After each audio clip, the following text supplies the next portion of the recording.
O Boa Noite Internet é um oferecimento seu, você, porque apoiando o Boa Noite Internet em boanoiteinternet.com.br/assine, que você ajuda a gente a seguir aqui contando histórias.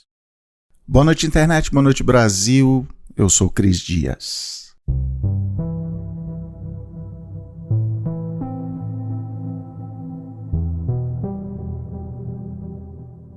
As bios do Twitter, né?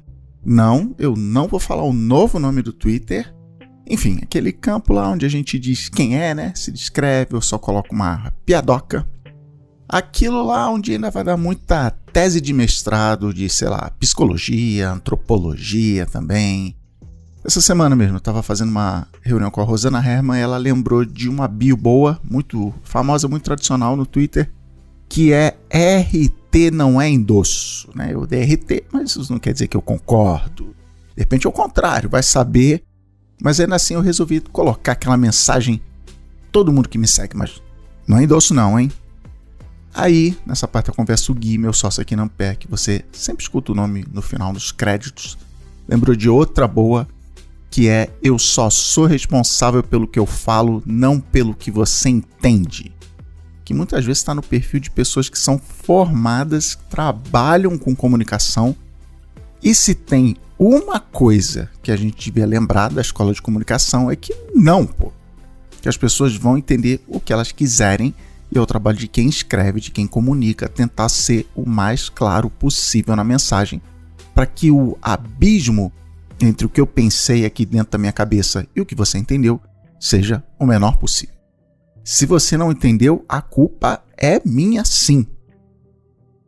Aliás, para falar em créditos do Boa Noite Internet, eu sempre falo lá no fim, pesquisa e edição de roteiro são da Ana Maron. É a Ana quem pega a entrevista completa e seleciona o que vai pro ar. Ela sempre fala que quer dar na minha cara, que eu sempre demoro minutos só para fazer uma pergunta. Parte disso é porque eu estou formando o raciocínio ali na hora, mas parte também é porque eu não quero ser mal entendido na pergunta, eu quero dar contexto, eu quero até explicar o motivo de eu estar perguntando aquilo. E nisso eu fico falando por meia hora até chegar na maldita da pergunta, que eu acho que a responsabilidade de fazer essa mensagem aqui ser entendida é minha, mesmo sabendo que é uma tarefa impossível, porque cada pessoa vai entender o que quer. Eu meio que falo de tudo isso em um dos episódios que eu mais gostei de fazer aqui do Boa Noite Internet, Conversas Difíceis, quando eu conto, por exemplo, sobre um livro que eu e meu pai entendemos de jeitos completamente diferentes. Mas aí o que a gente tem hoje é um monte de gente que fala altas besteiras online e depois mete o famoso vocês é que não entenderam o que eu queria dizer. Aí fala que o problema do brasileiro é a interpretação de texto, que o público é burro e não é capaz de entender a genialidade, né? Essas coisas todas. Para entender, para conversar sobre isso, eu chamei aqui essa semana o Thiago Guimarães, o Ora Thiago para os íntimos, para quem segue ele nas redes, que é um desses caras cabeçudos que vai fundo em um assunto, pesquisa, explica pra gente de um jeito divertido que dá para entender e que a gente fica ali semanas pensando naquilo. O tipo de criador de conteúdo que eu vou confessar que às vezes me deixa com vontade de desistir de tudo, porque sinceramente eu nunca vou chegar no nível dele. E não é porque ele é genial, né? Quem tá ouvindo essa temporada do Boa Noite Internet sabe disso. Na conversa eu espero que você mais uma vez veja, isso que eu sempre falo, que não existe genialidade, é só esforço, porque o Thiago rala o coco, vai fundo, pesquisa, pensa, e aí com a mente brilhante dele faz aquilo lá que ele faz. No centro da nossa conversa está um vídeo que ele fez sobre uma entrevista que o Neil Gaiman deu para o Omelete, dizendo que os fãs que reclamaram das mudanças que a série Sandman teve em relação aos quadrinhos, bom, esses fãs não entenderam nada. Eu e o Thiago a gente vai falar de várias outras coisas que ele já fez por aí, então depois confere na descrição do episódio que vai ter surra de links, de vídeo, até de livro que ele cita. Vou inclusive colocar um vídeo que eu achei dele aqui, da época que ele se considerava só videomaker e brincava com emojis, que, aliás, foi como a gente conversou o papo, eu perguntando para ele como ele se define.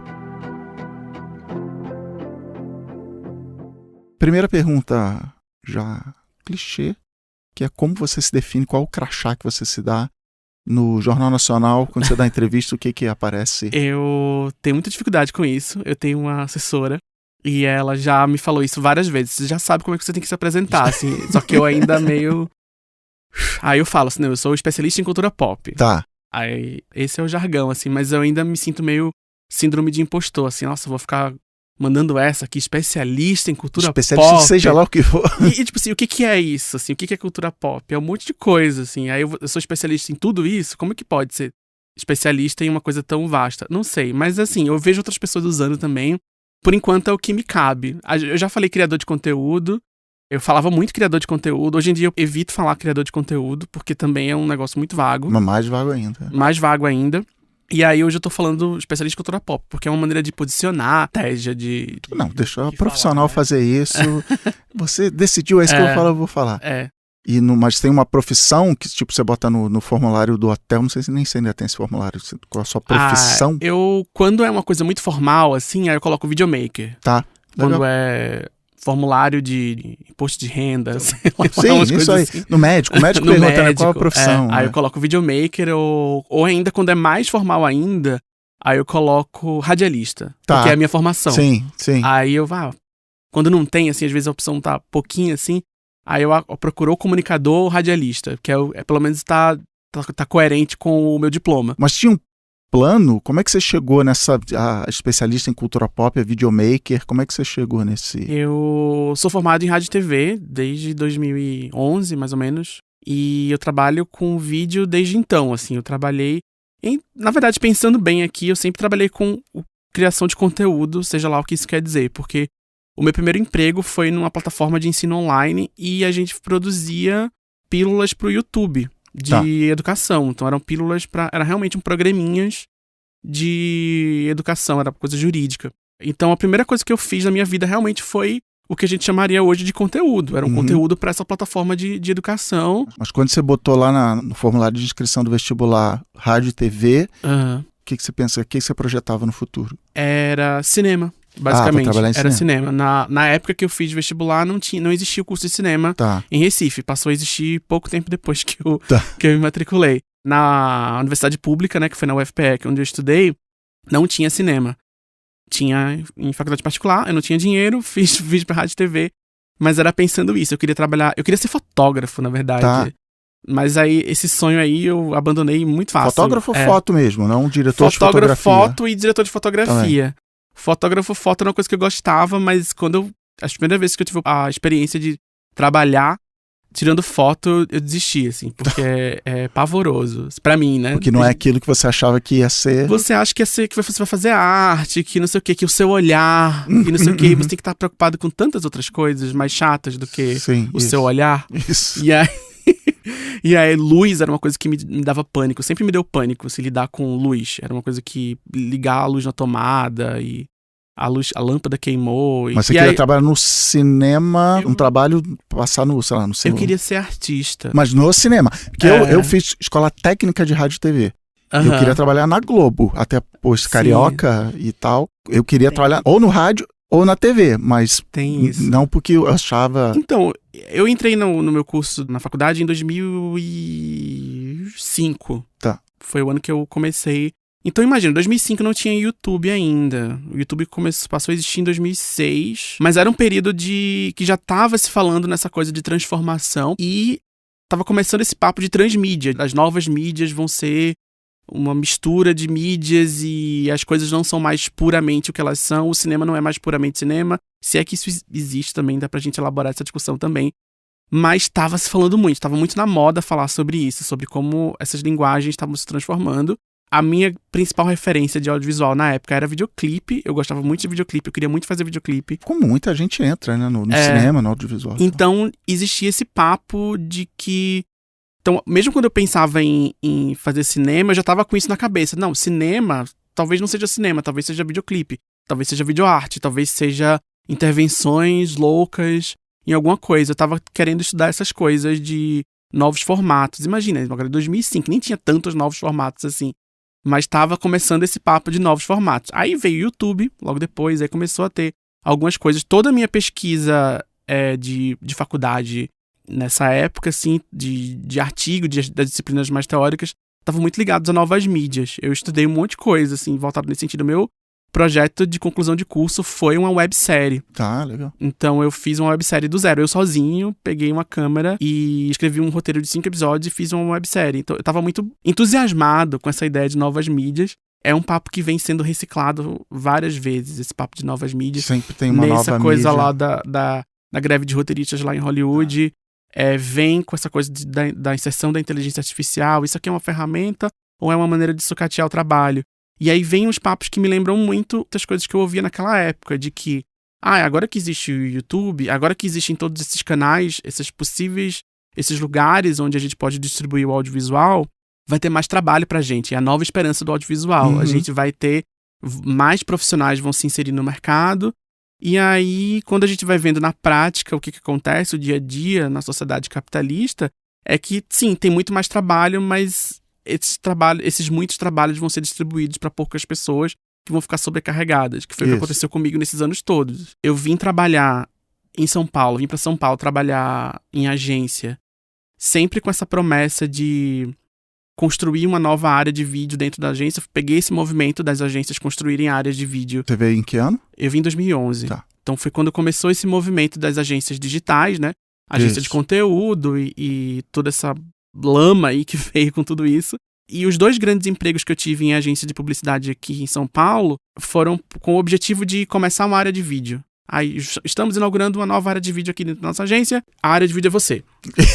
A área de vídeo é você. Aí tinha uma câmera DSLR, um Mac horrível, assim. Um Mac que foi deixado pra trás pela tava criação. lá, e aí eu ficava lá fazendo videozinho, assim, vídeo pra conteúdo, vídeo pra Facebook, vídeo pra Instagram. Todas essas diferentes formas de se produzir vídeo na internet, de anúncio, de você patrocinar vídeo e criar um monte de coisa, assim. Eu tava ali, na linha de produção de peça publicitária em vídeo, fazendo. Cheguei a ter uma equipe, cheguei a de fato ver alguma coisa minimamente acontecer, assim, montar uma equipe, mas eu detestava trabalhar com publicidade. Tá. Detestava. Longe de mim defender a publicidade, não vou. Mas era um sofrimento, assim, eu trabalhava muito e ficava triste porque eu via as coisas prontas e eu achava tudo horrível, assim. Não horrível o meu trabalho em si, mas assim, eu ficava, pra que eu tô fazendo isso? Tipo, o que é isso? O que é isso? Mas, enfim, tava lá ganhando algum dinheiro, muito pouco, sobrecarregado e triste, porque eu via meu trabalho, minhas horas de trabalho, trabalhava de madrugada, assim, pra produzir coisas que eu não acreditava em nenhum aspecto, assim. Uhum. Então eu comecei a sentir muita falta de fazer alguma coisa que me trouxesse alguma satisfação criativa, que eu olhasse aquilo ali e ficasse, ficou bom. Gostei, tipo, vou mostrar pra toda a minha família. Eu sentia muita falta disso.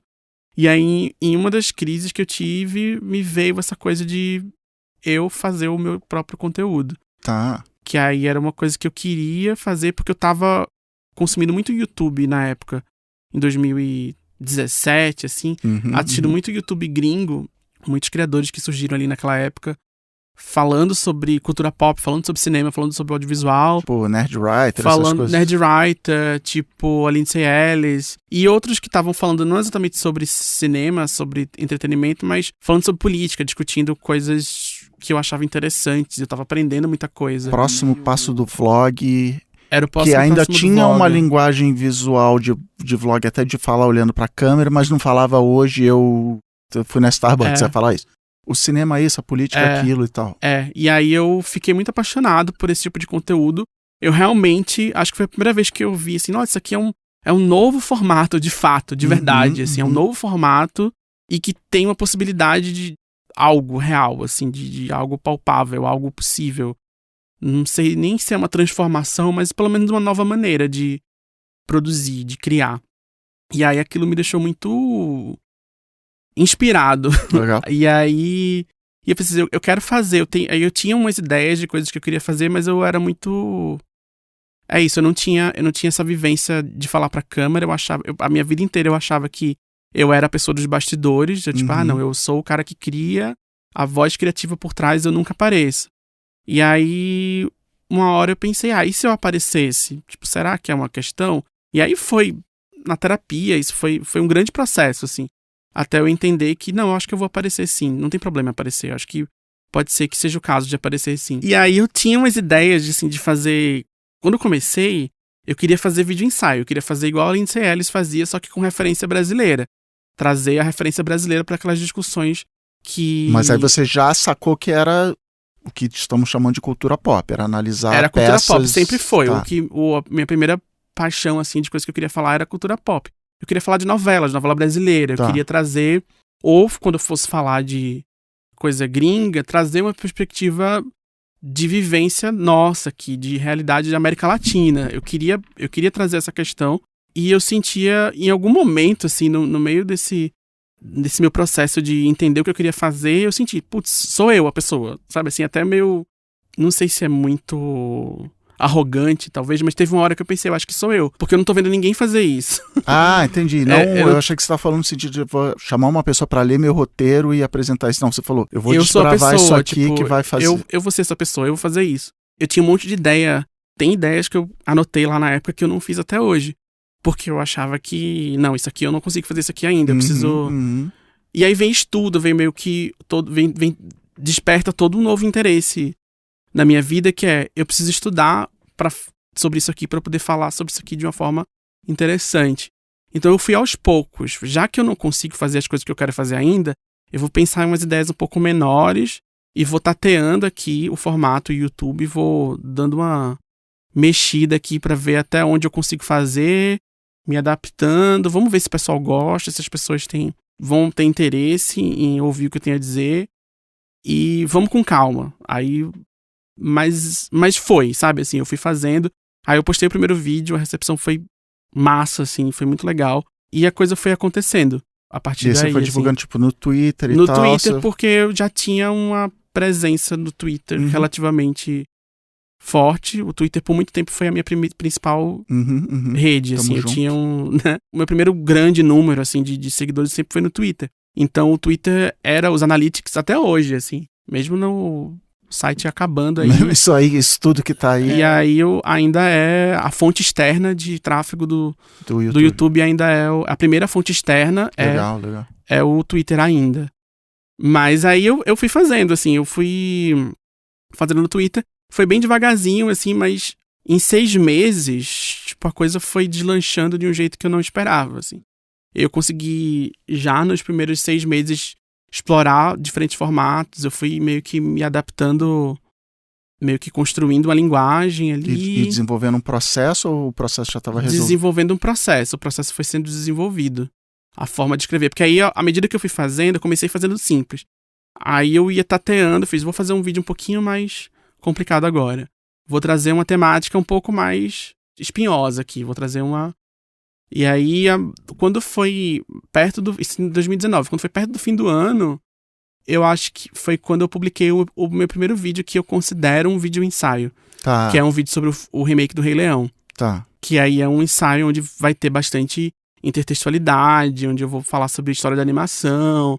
Que era meio que o plano era ser daquele jeito. O plano era ser daquele jeito. Foi o primeiro vídeo que eu realmente me dediquei. Tá cheio de problemas esse vídeo. Hoje em dia eu não... Como tudo. Como tudo, né? Hoje em dia eu não mostraria, assim, pras pessoas, mas foi um vídeo muito importante pra mim, que foi uma grande virada de eu entender que eu conseguiria produzir isso, que era uma coisa que eu queria fazer. E aí tem sido um processo de lá pra cá. E aí esse processo você define o tema e aí é tipo o famoso TCC, aí você vai atrás, então vou precisar ler o livro tal, vou precisar ler a coisa tal, ou é um conhecimento que você já tem e você coloca ali, como é que é? Um pouco dos dois. Geralmente, hoje em dia tem um processo bem definido. Geralmente, quando eu tenho uma ideia para um vídeo, crio já um documento de pesquisa. E aí eu saio pesquisando. Um insight vai vindo daqui, às vezes alguma referência que eu já tenho e tal, eu vou anotando tudo ali. Aí vou divido em blocos e vou...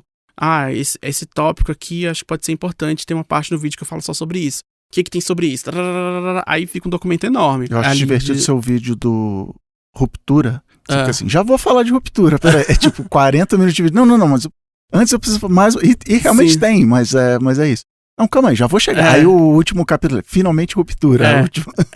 Esse vídeo aí foi tenso. Mas é isso, assim, eu vou catando, a pesquisa vai me levando para alguns lugares, aí vai desenhando o vídeo. Quando, vamos dizer assim, eu, entre aspas, termino a pesquisa nunca Isso. de fato termina, assim, até a hora que o vídeo tá no ar, né? Aí, beleza, não vou pesquisar mais. Mas às vezes até no processo de edição eu acho alguma coisa, fico, eu vou ter que falar sobre isso. Mas a pesquisa vai norteando, e aí a pesquisa vai norteando uma estrutura, aí eu faço uma escaleta.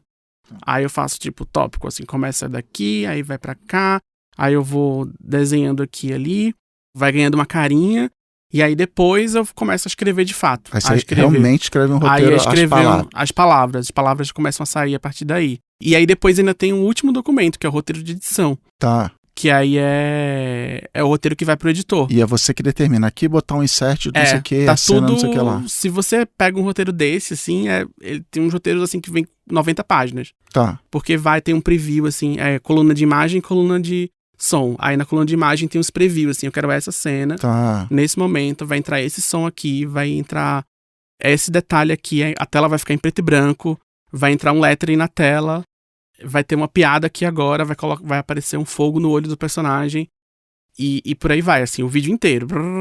Até... Porque se eu não faço isso, eu trabalhei com edição, né, a vida inteira, assim, antes de começar a fazer vídeo. Então, a edição, pra mim, é o negócio, assim, eu olho, assim, o que diz é a edição. Tá. O ritmo, eu quero que o vídeo tenha um ritmo específico, eu quero que tenha um jeito específico de falar, eu quero que tenha uma piada aqui, eu quero que não sei o quê. Tipo, eu não quero que a pessoa se perca no meio. Eu quero proporcionar uma experiência pra pessoa que tá assistindo. Esse tem sido o meu mote desde o começo. Tipo, você bota que a frase vai ser cortada no meio. Boto que a frase vai ser cortada no meio, assim. Eu não termino de falar essa palavra, eu corto na metade. Tudo que tá ali... Tá. Tem os meus 2 editores, eles têm uma visão criativa bem interessante, assim. Então, às vezes, eles acrescentam bastante coisa deles também, assim. Até com o tempo vai pegando. Vai pegando. E eu gosto também de ter a visão. Mas o fato de você ter 2 editores já mostra que é um processo que, se tiver um, não vai dar tempo. É isso? Você tem 2 pra revezar? É mais ou menos isso. Assim, eu tenho 2. Uma editora, que é a Tainá, ela tá comigo no dia a dia, assim. Então, tipo, hoje, assim, eu tenho um vídeo pra gravar hoje. Se eu precisar postar um vídeo, sei lá, um vídeo de TikTok, assim. Eu preciso postar esse vídeo amanhã ou depois de amanhã, em algum momento durante a semana. Geralmente vai pra ela. Aí o meu outro editor, que é o Lucas, ele geralmente pega os meus vídeos mais longos. Os vídeos que demoram mais, porque aí eu deixo com ele e esqueço que esse vídeo existe, assim. Aí eu vou fazer as coisas mais do dia a dia, assim. Eu mando pra ele, aí ele me manda uma versão. Mas assim, é o vídeo que, tipo, eu não tenho data pra postar esse vídeo. É o vídeo que... É que você tem você é o famoso... Sai quando tá pronto, você não tem semanal, quinzenal, não sei o que. Eu tento sempre todo mês ter pelo menos um. Pelo menos um. Eu já teve épocas que eu fazia 2 por mês. Já passei por essa fase aí. Mas hoje em dia eu não tô conseguindo fazer 2. Vai tá saindo 1 por mês. Quero voltar a fazer 2 em algum momento, mas por enquanto é 1. Mas aí eu tô sempre fazendo uma coisa mais imediata, que eu vou postar daqui a 2, 3 semanas, daqui a um mês que seja. E tem uma coisa que tá ali, é uma ideia que tá ali. Esse de ruptura mesmo que você falou era um vídeo que foram meses fazendo. Assisti a série, aí fiquei brisando nas coisas que eu pensei sobre a série. Eu tinha um livro, a primeira coisa que eu pensei quando eu assisti essa série foi um livro que eu tava lendo na época, que chama Bullshit Jobs. Não sei se você já ouviu falar. Sim, eu fiz um bônus na internet, só que eu fui malandro, eu fiz um bônus na internet sobre o artigo que depois virou o livro. O artigo que virou o livro, sim. Aí esse livro, assim, eu achei que ele dialoga muito bem com a série. A minha ideia inicial era fazer um link do livro com a série, mas aí a pesquisa era pra ser a parte final do vídeo. Era um link com esse artigo, mas a coisa foi tomando tantas outras proporções, tipo, toda a investigação sobre representações de trabalho na cultura pop foi tomando uma proporção tão grande que aí esse livro sobrou. Então, aí virou outra coisa. Pós-créditos. Aí eu falei assim, um dia eu falo sobre esse livro, nunca falei. Vem aí. Vem aí.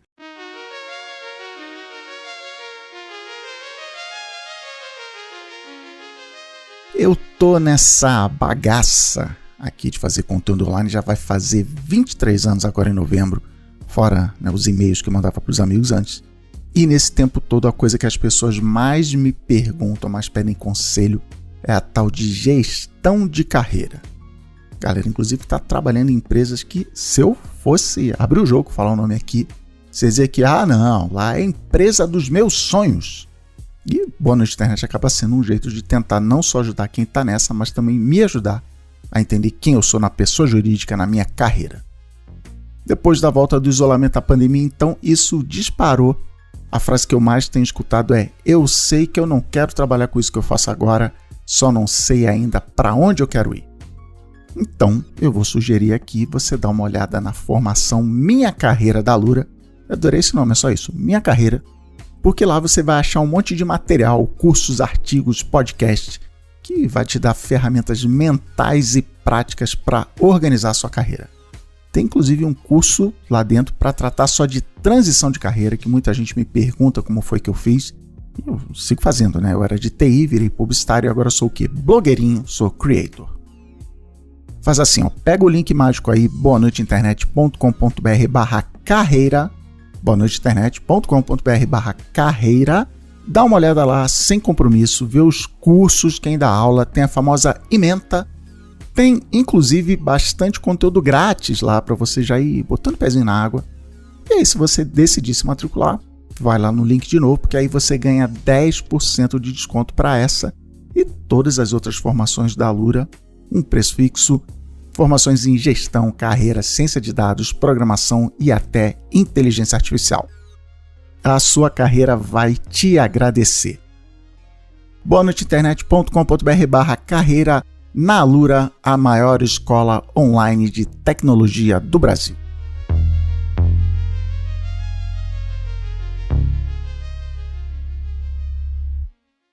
Mas é bom você falar isso, que eu acho que eu li até você usando essas palavras para descrever o seu trabalho. Você analisa os temas das histórias, né? O que as histórias significam, sei lá. E aí, o que eu quero te perguntar é isso, que é essa frase que muitas vezes pinta, é sempre utilizada, que é: o problema do brasileiro é a interpretação de texto, as pessoas não entenderam, a obra não era isso e tal. E você fez um vídeo sobre isso, sobre The Boys, Sandman, Tropas Estelares e tal. Acho que o primeiro jeito de começar esse assunto é: tem como saber se eu estou assistindo? Então, eu fiz até conta, quando eu fui ver Tropas Estelares, eu tinha 24 anos. 24 anos, era um bebê que achava que sabia, que era um adulto, sabia tudo. E eu não gostei do filme, mas assim, falei, cara, filme, sei lá, chato, né? Não é um filme de ação tosco, eu queria tiro, porrada de bomba, aí é um negócio meio assim. Aí o que me marcou era o tal do You Want to Know More? Falei, legal, isso aí, porque já tinha um hipertexto na época e tal. Mas é isso, eu não vi nem uma camada X, uma camada Y, é isso, eu fui esperando um filme de ação. Aí outro dia acho que eu tava no TikTok, aí eu vi um vídeo de uma mulher explicando que a música Como Eu Quero, do Kid Abelha, é uma música sobre um relacionamento tóxico. Eu quero você como eu quero, não é eu quero baby, eu quero você, como eu quero. Não, é assim, eu quero que você seja do jeito que eu quero que você seja. Tira essa bermuda que eu quero você ser, não é sexo, você é mal vestido, eu vou mudar o seu, sabe, seu guarda-roupa.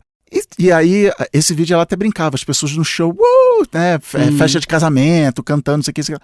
A gente tem alguma chance de entender, de pegar esse sentido de que o Paul Verhoeven queria não sei o que o Neil Gaiman queria não sei o que lá, que a Paula Toller, que esperança a gente tem? Eu não sei, eu não sei se existe, isso é um norte que eu tenho, assim, eu não sei se existe essa perspectiva tão cartesiana, assim, sobre interpretação de textos, sobre leitura, sobre compreensão de mundo de uma forma geral, onde existe uma coisa que está ali para ser entendida e ela vai ser entendida ou não.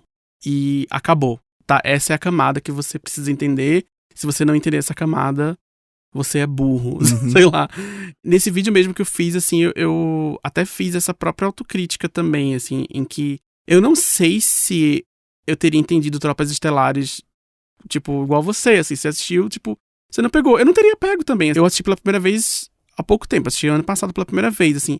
E foi muito chocante pra mim. Eu entendi que era um deboche, mas eu não entendi todas as camadas do deboche, porque eu não tinha a referência de que o livro, o livro original, ele é um livro problemático, ele é um livro que tem uma orientação bem de direita. Na época que eu vi o filme, depois, sei lá, na semana seguinte eu vi o filme, meus amigos falaram, não, eram os nazistas. Eram os nazistas? Nem isso. Assim, você não reparou? Não, cara. O figurino e tal. Eu falei, agora que você falou.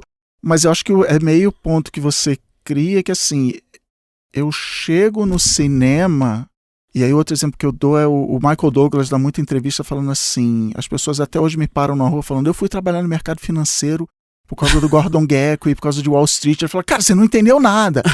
A gente entra no cinema ou liga a televisão e vê, não, se esse cara é o mocinho, é pra ele que eu tenho que torcer. Como é que essa relação que a gente tem com... literalmente que tá na tela, é um manual, é um guia que tá, como é que... É que esse é o ponto do vídeo, né? É que a forma como a gente aprendeu a glorificar as coisas tá muito ligada ao cinema e tá muito ligada ao imaginário nazifascista. Isso é específico imaginário nazifascista, militarista. Então a gente vai ter a Leni Riefenstahl lá, que é a grande cineasta nazista, né, amiga lá do Hitler. Ela fez todos aqueles filmes de propaganda nazista foram feitos por ela, foi ela que dirigiu. E aí, tudo aquilo ali é uma forma de glorificar um tipo de corpo, de glorificar o individual em sobreposição ao coletivo, a vitória desse imaginário embranquecido de corpo. Não é nem uma cultura americana do individualismo americano, que hoje eu chamo de epidemia do individualismo. Já vem antes disso, Hollywood meio que herdou. Antes é uma palavra complicada, porque tá tudo meio junto ali, né? Porque se a gente for ver, os nazistas aprenderam muito com os americanos para fazer as coisas que eles fizeram, assim. Então muitas coisas que o nazismo implementou, eles aprenderam com as leis de segregação dos Estados Unidos. Então já existia isso nos Estados Unidos. Então é tudo meio próximo, assim. Se a gente pensar no nazifascismo como uma consequência do capitalismo, é essa hipervalorização do individual. É a vitória, o triunfo do individual sobre o coletivo e o triunfo de um indivíduo específico, que é esse indivíduo embranquecido,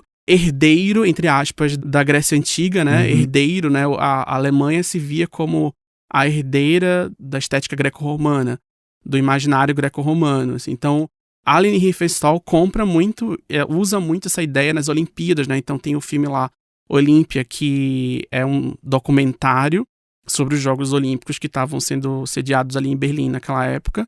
E é uma maneira de endeusar aqueles corpos. Os próprios Jogos Olímpicos já eram uma propaganda em si, né? Da Alemanha como esse lugar que está herdando os gregos e tudo mais. E aí ela vai lá e filma aqueles corpos, né? Os corpos musculosos. E esse é o corpo que deve ser glorificado. Esse é o corpo que deve ser endeusado. Esse é o herói.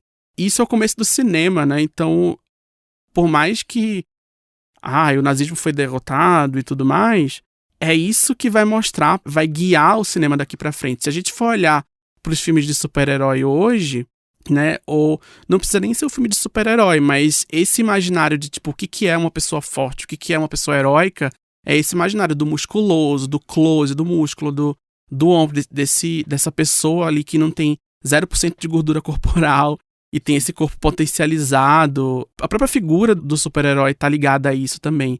Mesmo quando é crítica a isso, mas assim, o que é supervalorizado é esse tipo de corpo.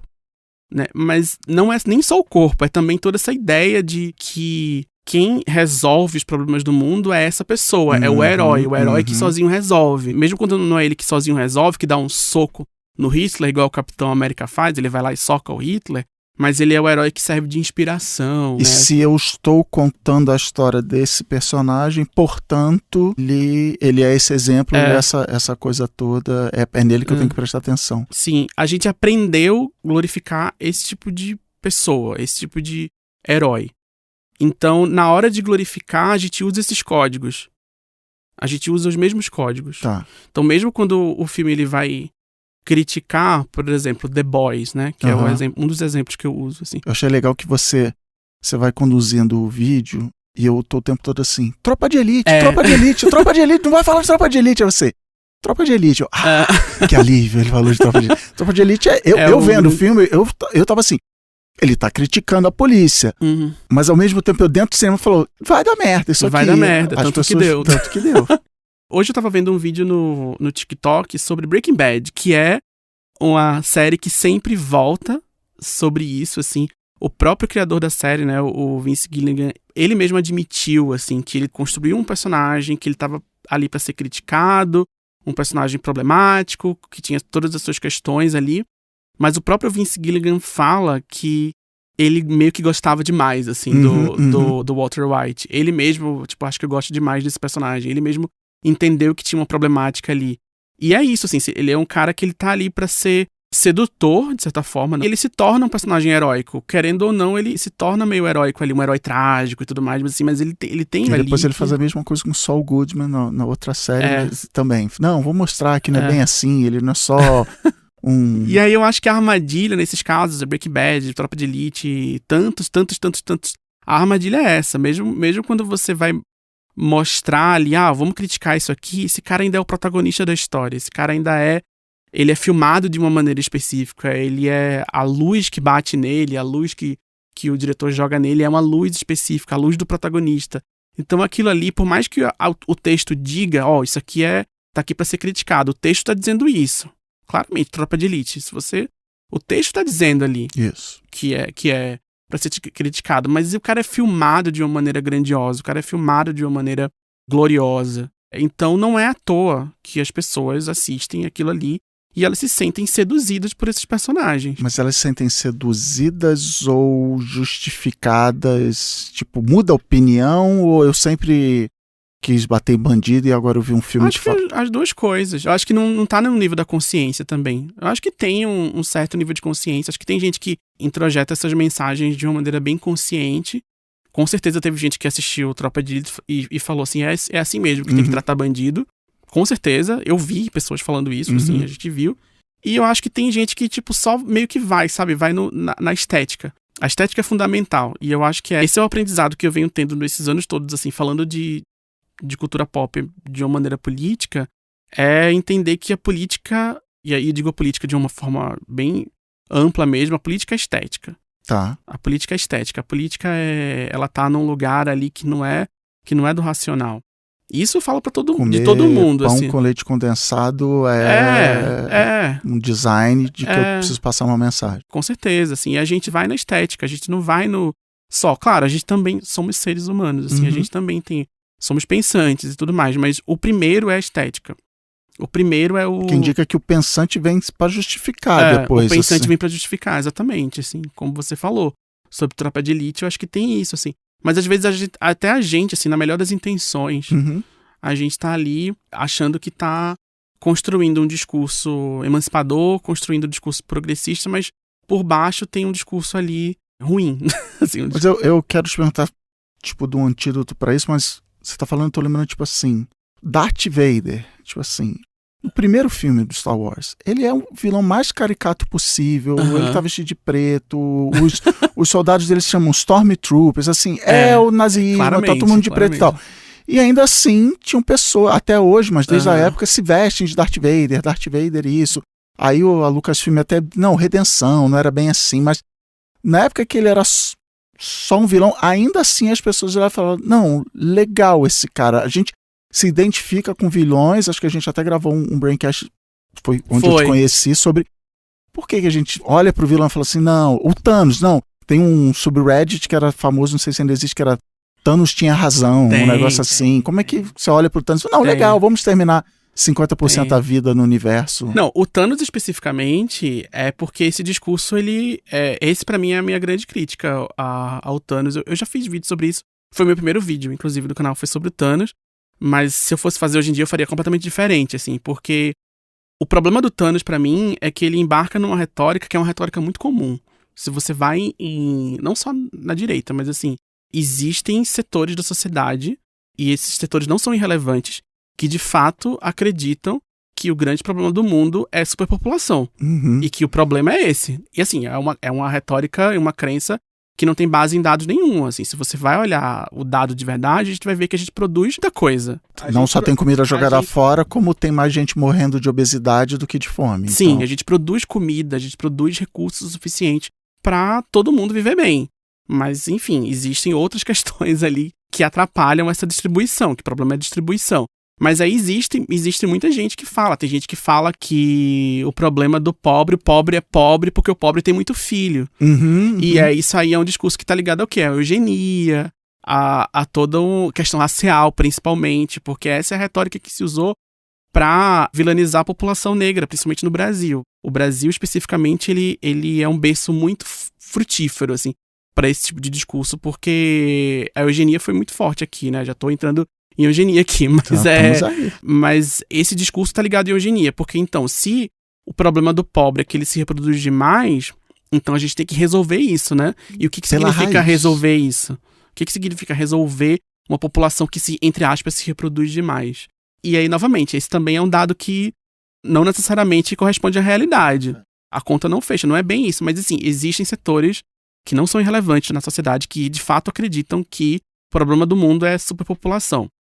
E aí você vai ter um vilão que, na hora de você transformar ele num cara que as pessoas se identificam, né, pra você criar empatia por esse vilão, você coloca esse discurso. E quando ele fala isso, assim, o problema do mundo, a câmera tá filmando ele de uma maneira empática, a música tá triste, o tom de voz dele é um tom sóbrio, ele não tá ali como um vilão louco, ele tá ali como um cara sóbrio. E ele fala assim, a conta não fecha, os recursos são limitados e existe gente demais. Ele fala isso no filme.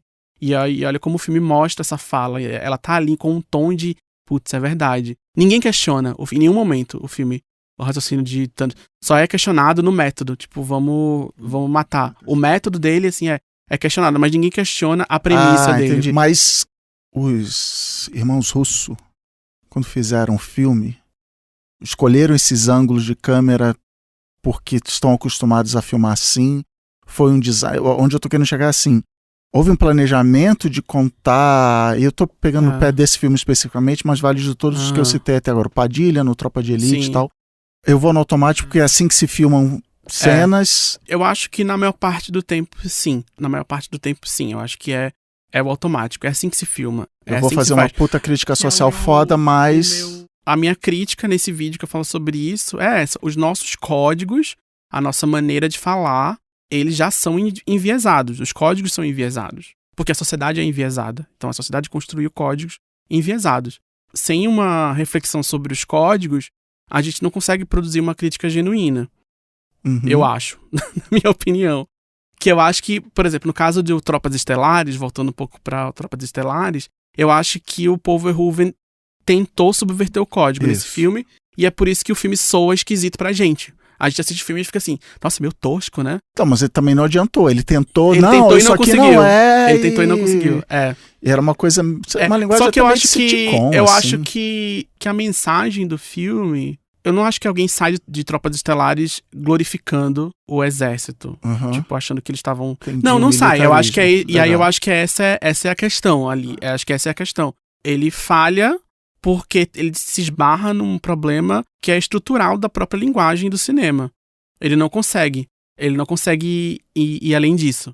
Todo o cinema tá meio que fadado. Todo o cinema tá meio fadado, assim. E o cinema, especificamente, ele tem uma questão muito específica. O cinema, ele surge, né, com o capitalismo industrial. Ele é uma ferramenta do capitalismo industrial. Ele é uma ferramenta de propaganda, literalmente. Assim, todo o cinema, ele é... Todo cinema que se preze, vamos dizer assim, hoje em dia, e no começo também, ele é financiado pelo Estado.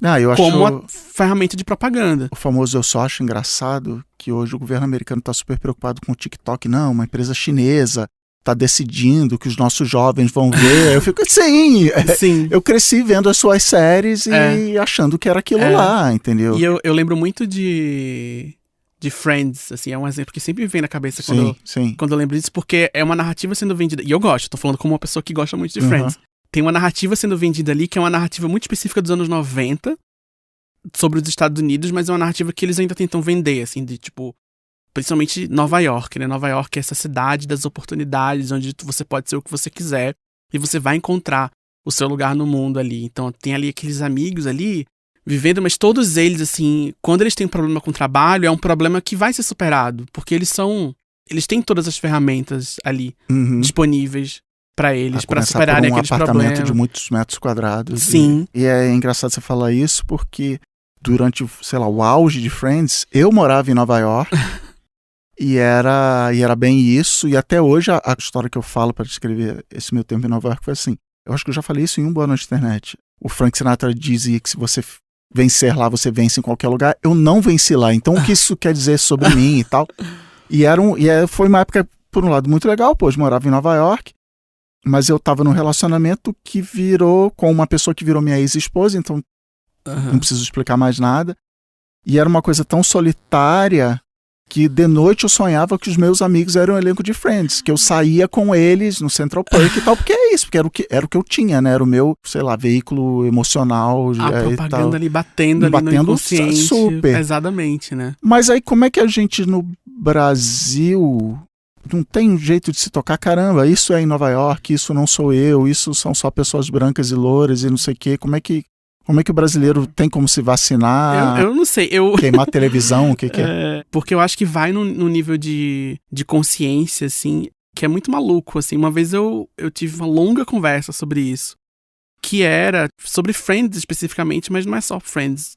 Tem outros, Sex and the City, tipo, principalmente essas séries que se passam em Nova York, que tem as limitações delas, né? Tem o motivo para elas serem do jeito que elas são, e a gente compra aquilo como um ideal. Mas a gente compra não só, tipo, em Nova York vai ser assim. Eu lembro muito de Friends, assim, eu assisti Friends no final da infância e adolescência, até uma parte da vida adulta, assim. Eu assistia, e eu tinha essa ideia de que a amizade era uma coisa muito importante e uma coisa muito quase sagrada, assim. E que você tinha que ter o seu grupo de amigos que estava ali com você em todos os momentos da sua vida. Mas a vida real, ela mostra que na verdade não são, as pessoas não estão ali com você o tempo inteiro. As pessoas estão fazendo os corres delas, as pessoas têm família, as pessoas têm outros amigos, as pessoas têm diversas outras dinâmicas interseccionando ali nas vidas delas, mas a gente meio que acredita, a gente compra esse ideal de vida, e aí por quê? Que é assim, aí quando você vai ver em Friends, chega uma hora, acho que no começo até apareciam outras pessoas aqui e ali, chega uma hora, tipo, da metade pro fim da série, que é isso, assim, eles começam a se relacionar cada vez mais entre si, começam a ter menos coadjuvante. Por quê? Porque eles estavam muito famosos, estavam ganhando muito dinheiro, cada vez que renovava a série aumentava muito o valor do cachê deles. A série começou a ficar cada vez mais cara por causa do elenco. Então eles não tinham mais dinheiro pra contratar coadjuvante, então fiz, bom, vamos fazer as histórias circularem entre si aqui. Então por causa de uma coisa que é, quer dizer, não é nem ideológico mais, assim, a gente sai um pouco da ideologia e vai numa questão prática. Isso. Também idealiza, porque a gente idealiza aquela vida como um todo. Cada aspecto daquilo ali se torna uma parte do nosso inconsciente. É meio maluco. é bem maluco. Eu sei que eu tive essa relação. Eu não sei se outras pessoas também têm. Eu acho que tem. Eu tive muito forte, assim, mudou. Às vezes você até briga, sabe, com uma pessoa, o que era seu amigo. Você não veio no meu aniversário. Que tipo de amigo é você? Sendo que amigo é uma pessoa que tá ali o tempo inteiro e que está sempre presente. I'll be there for you. E às vezes não tá, gente. Às vezes são outras pessoas, a gente distribui, assim, na vida prática, a vida real prática, ela é diferente. Voltando pra sua pergunta, eu não sei se tem um antídoto pra isso, não. Assim, eu acho que, como eu falei no vídeo, eu acho que é importante a gente discutir esse código, discutir como que esse código é perverso e como que o próprio código em si está enviesado. Eu acho que é importante a gente discutir isso e entender como isso acontece. No caso do vídeo especificamente, eu lembro que eu falei por causa do Neil Gaiman, né? O Neil Gaiman deu uma entrevista pro Omelete, falando assim, o pessoal que leu Sandman não entendeu muito bem, porque tá achando que Sandman é isso aqui, mas na verdade é isso aqui. E claro que existe essa parte também. Tem gente que você pode explicar de todas as formas, a pessoa ela não quer entender, não vai entender, mil motivos. Até porque aquilo acontecer. Desafia a identidade que ela tem. Sim. E aí quando eu te pergunto de antídoto, é tanto como público como quanto autor. Eu quero fazer uma série de televisão, tipo a história que você conta de The Boys. Eu quero fazer uma sátira e as pessoas não entendem. Tem um jeito de eu, como autor, fazer. Eu vou botar um personagem explicando, haha, agora, olha pra câmera e fala, vou explicar pra você, como é que é. Eu não sei se tem uma fórmula pra isso, mas acho que o mínimo é entender esses códigos. Acho que o mínimo é entender a problemática dos códigos. E aí eu não tenho visto isso. Essa é a minha crítica no vídeo. Eu não tenho visto nem por parte dos autores, que são pessoas que são pagas pra criar essas histórias. E assim, são pessoas que estudaram, são pessoas que deveriam e que têm essa preocupação, né? Então, assim, eu acho o Neil Gaiman é um cara que ele escreve sobre escrever, ele é um cara que ele tem uma vasta literatura, ele escreveu um monte de coisa. Ele tem um livro dele lá sobre escrita que eu tenho em casa, assim. Então, ele é um cara que eu esperava dele uma reflexão um pouco mais sofisticada quando essa pergunta surge. Pô, o pessoal tá ali. Não que ele precisasse fazer exatamente uma autocrítica, assim, eu acho que eu fiz merda. Mas eu acho que pelo menos uma reflexão um pouco mais sofisticada. Tipo, eu acho que existe isso aqui. A gente vive, isso foi o João Carvalho falou uma vez, assim, que é tipo assim, a gente vive numa sociedade capitalista, a gente vive numa sociedade racista, a gente vive numa sociedade que tem todos esses problemas. A gente vai reproduzir essas coisas. E agora a gente tá pegando o Neil Gaiman, eu tô dando risada que as pessoas não entendem do momento, o produtor do The Witcher, que ele falou assim, as pessoas não entendem, o público americano e os jovens que vêm TikTok não são capazes de entender o que essa série queria passar. Então, já sabendo disso, eu já emburreci a série, eu já fiz um negócio que aí, por isso que a série não ficou legal. Eu falei, pô, cara, mas aí você nem tentou, enfim, não sei se ele... Esse seria o antídoto, então eu vou emburrecer, não sei. Não sei se eu acredito muito nisso, não, assim, acho que acredito num estudo mais aprofundado sobre como que a gente conta a história.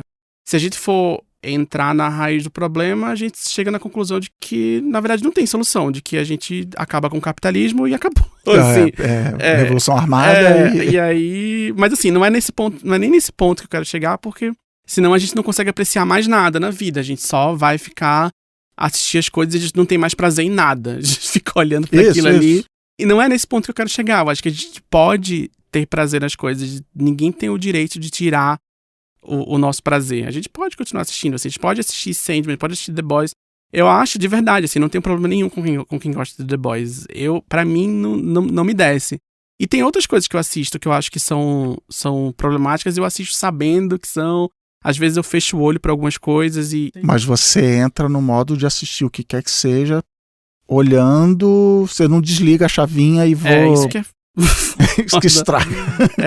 Porque eu assisto muita besteira, assim, também, mas eu nunca desligo totalmente, porque já é o trabalho, e aí, às vezes, atrapalha meu trabalho quando eu, tipo, paro de assistir as coisas, tipo, eu não aguento mais assistir nada. Ontem eu passei o dia inteiro, era domingo, passei o dia inteiro assistindo, porque eu tava atrasado em um monte de coisa. Fiz, como é que eu vou escrever sobre cinema, sobre não sei o quê, se eu não sei o que tá acontecendo? Sim, aí sim. eu tô assim, gente, eu não vi o documentário da Xuxa. E o documentário da Xuxa é muito importante pro meu trabalho. Só que eu não tô com vontade nenhuma de assistir. Eu não quero ver a cara do Pedro Bial.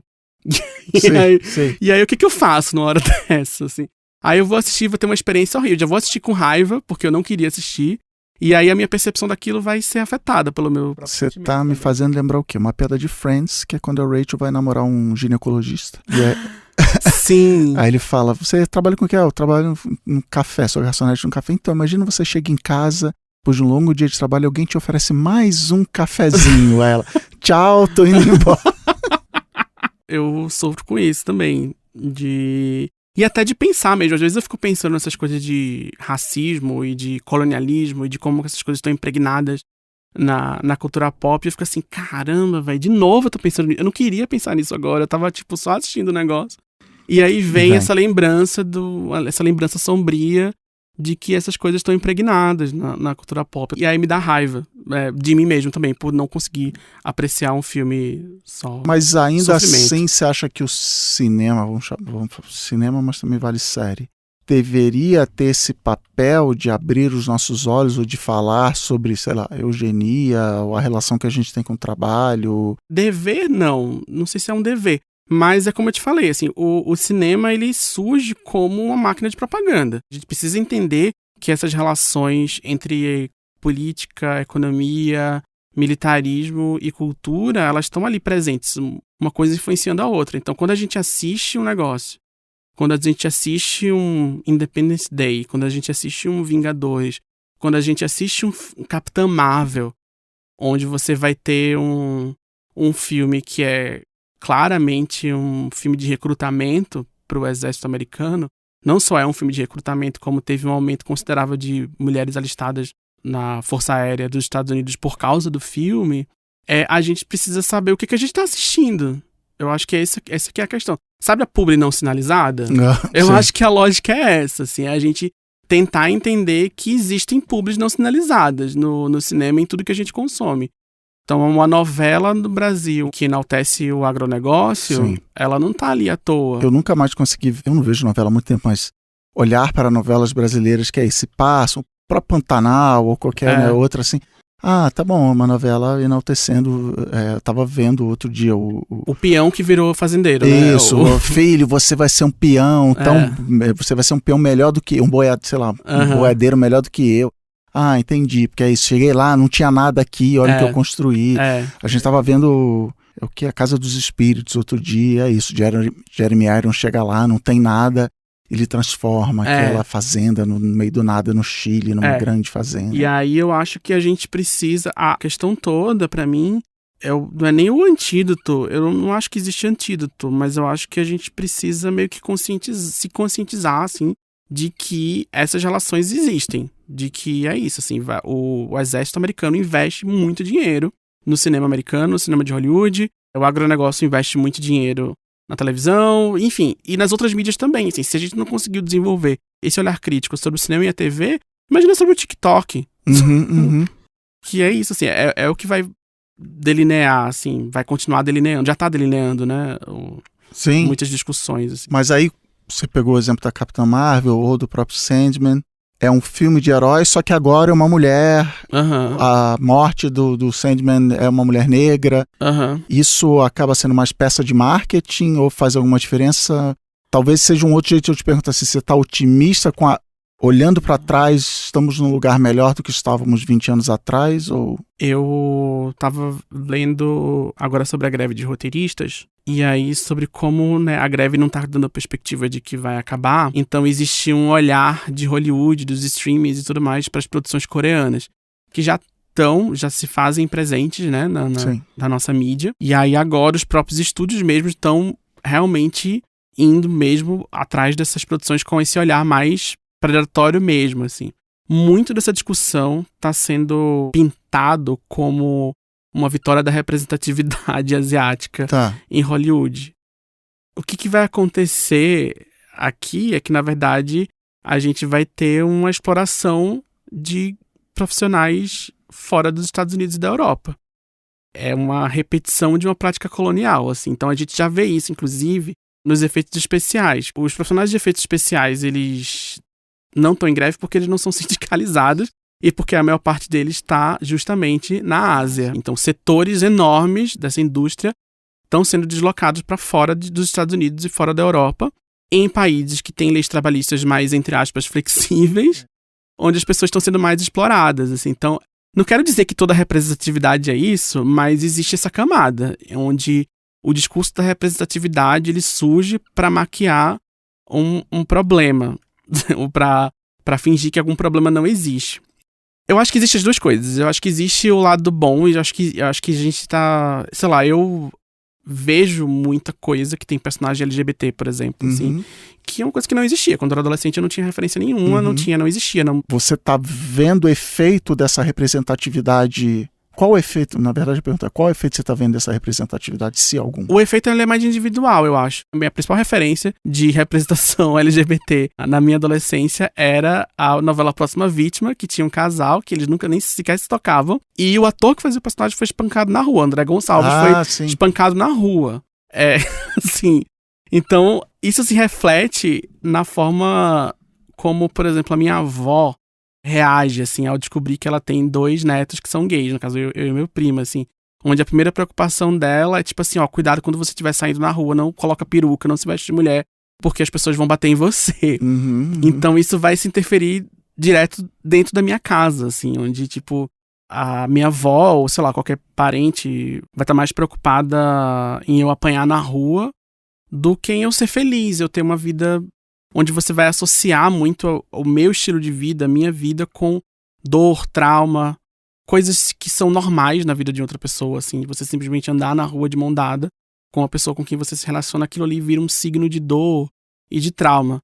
Nesse sentido, eu acho que existe um avanço, porque começa a entrar num processo de normalização, assim, onde você vê na televisão, a cultura pop, ela tem esse poder de normalizar algumas questões. Então, a novela das 8, você vai ter... Novela das 9 hoje em dia, né? Você vai ter... demarcando a idade. Mas aquilo aparecer na novela das 9, que era uma coisa que era inimaginável nos anos 90, aquilo cria um senso de normalidade. Um senso de de normalidade mesmo, de você assistir, tipo, isso que existe, mas normal. A população, normal pra população inteira, não só pra pessoa que você vê representada lá. Mas eu acho que tem, junto com outras coisas, né? Então, política pública, então, assim, casamento. Eu casei, né? Ano passado eu casei, assim, fiz uma cerimônia de casamento, lá. E aí, isso não é uma coisa que é, tipo, mesmo nesses setores mais esquisitos da sociedade, não é a coisa mais estranha do mundo. Você fala assim, não, meu marido e tudo mais, assim. Então, existe um certo avanço, mas com esse avanço surgem outras questões também. São muitas questões, assim. Existe uma outra questão, que, tipo, muitas vezes esse pretenso avanço e tal é usado como gancho para alavancar outras agendas. Então, existem setores da direita no mundo inteiro que estão muito preocupados em impedir que pessoas trans existam.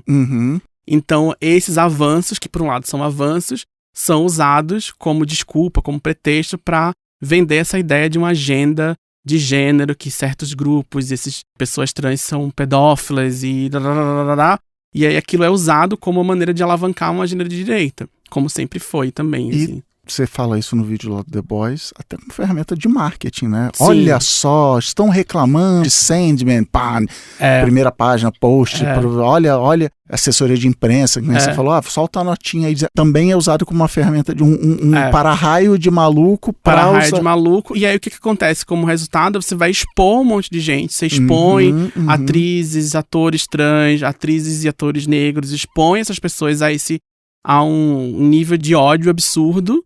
Essas pessoas, não só essas pessoas que estão envolvidas, né, nas séries, então, sei lá, Pequena Sereia Negra, o racismo e tal, aí um monte de gente ataca, Princesa Sereia Negra, horrível, mulher horrorosa, tipo assim, aí a atriz, ela sofre muito ataque, mas tudo bem, a atriz, ela é rica, ela tem uma equipe lá de marketing, não é nem ela que olha as redes sociais dela, assim, mas as pessoas que estão ali, os criadores que estão cobrindo esses filmes, as pessoas que são jornalistas que estão cobrindo esse negócio, também sofrem esses ataques por osmose. Então, vai indo para uns lugares meio esquisitos, né? Vai criando várias camadas, onde é difícil mensurar, tipo assim, o que a gente tá ganhando no final das contas. E eu vejo uma intenção até de marketing, de falar assim, se você acredita no feminismo, você tem que ver Barbie. Se você não foi ver Barbie, então você concorda com tudo isso que tá aí. Tem que apoiar. Aí tava agora uma campanha pra assistir o filme do Besouro Azul, porque é o filme da Bruna Marquezine, né? E é um filme que tem representatividade latina. Os roteiristas e o diretor, eu acho que são latinos. Sim. E aí tava uma campanha assim, a gente tem que apoiar o filme dessa grande conglomerado de mídia, porque senão não vamos apoiar. E aí vira essa ameaça não tão velada de que se esse filme for mal por causa de uma greve, nunca mais vai ter filme com representação latina na história de Hollywood. Vem com ameaça, vem com um tom de ameaça, tipo, vai lá assistir esse filme. Eu vi, a Mulher Maravilha teve isso também, Capitã Marvel teve isso também. Vai lá, você tem que apoiar mulheres, tem que apoiar o filme do estúdio bilionário bancado pelo exército americano. Sim. Tem que apoiar. Você tem que ver a Copa do Mundo feminina, porque a FIFA... Senão nunca mais vai ter. Senão nunca mais vai ter. Senão você é um hipócrita. Porque você tá defendendo, acordou às 6 da manhã pra ver futebol feminino. Se não acordou, então não vem defender aí, não sei o que. É complicado isso. Thiago, é isso. Deixa eu olhar minha lista aqui. Mas é isso, cara. Muito obrigado. Falamos bastante. Vai ter coisa aí pra cortar. Tem coisa pra cortar. Agora eu vou fazer um corte polêmico aí. Vamos sair no... Não, beleza, vamos acabar com esse país. Thiago, muito obrigado pela presença. Eu volto sempre.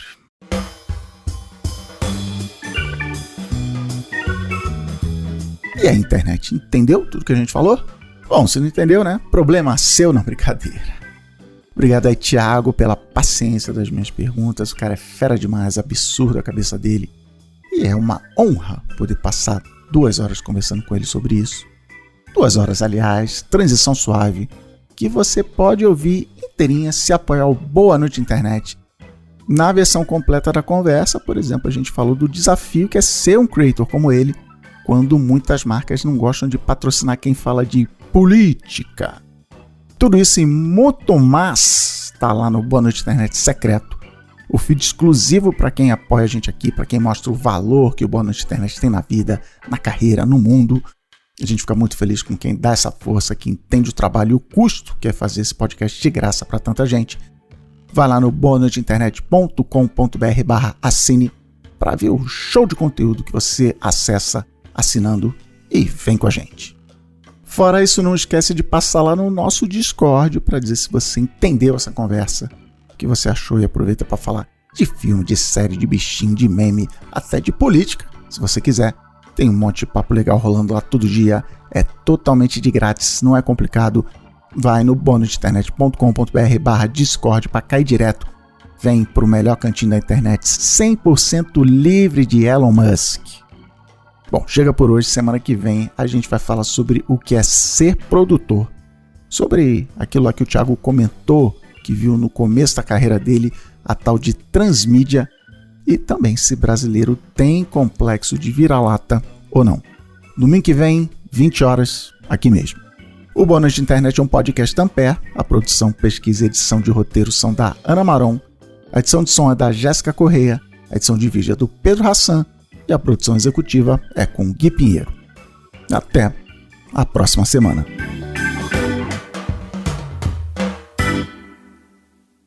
Ampere.